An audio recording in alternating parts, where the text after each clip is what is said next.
check the numbers. Yeah, look at the balance. បងគួយសំឡឹងមើលក្រដាស់ពន្លឺឈើដែលយើងទិញពីហាងចុះជូកាពីឆ្នាំទៅឯសាគរដូចភ្នំចំណូលចំណាយបោកមិនត្រូវបងគិតថាចង់បោះបង់ឲ្យទៅដេកវិញឲ្យបាត់ទៅតែអូនដើរចូលមកទាំងសក់រញ៉ៃមិនទាន់សិតអូនសើចដាក់បងហើយសួរថាចោះលុយកក់ផ្ទះនៅឯណាបងភ្លេចបាត់ឆឹងព្រោះរវល់តែខ្វល់រឿងថ្លៃទឹកអូនដកបិចមកគូវាធ្វើឲ្យគ្រប់យ៉ាងមើលទៅងាយ You look so stressed with that pen in your ear The inventory is missing 3 crates of soda I told you we should have hired a real accountant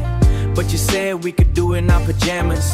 Move over, let me see the lease agreement We're paying too much for a space without windows I'm your consultant but you pay me in kisses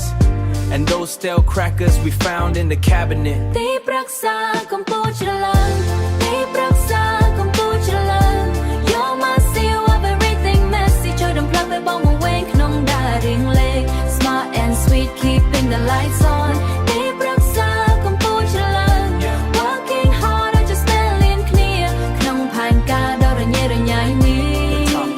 My favorite partner និយាយមែនតែនទៅបើគ្មានអូនបងប្រហែលជាជាប់គុកព្រោះតែរឿងកូនណេ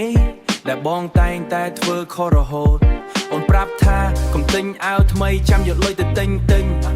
ភាកហ៊ុនបងថាអូនឯងពូកែណាស់ដូចជាធ្វើការនៅធនាគារអញ្ចឹងតែតាមពិតអូនគ្រាន់តែចង់បានលុយទៅដើរលេងសមុទ្រ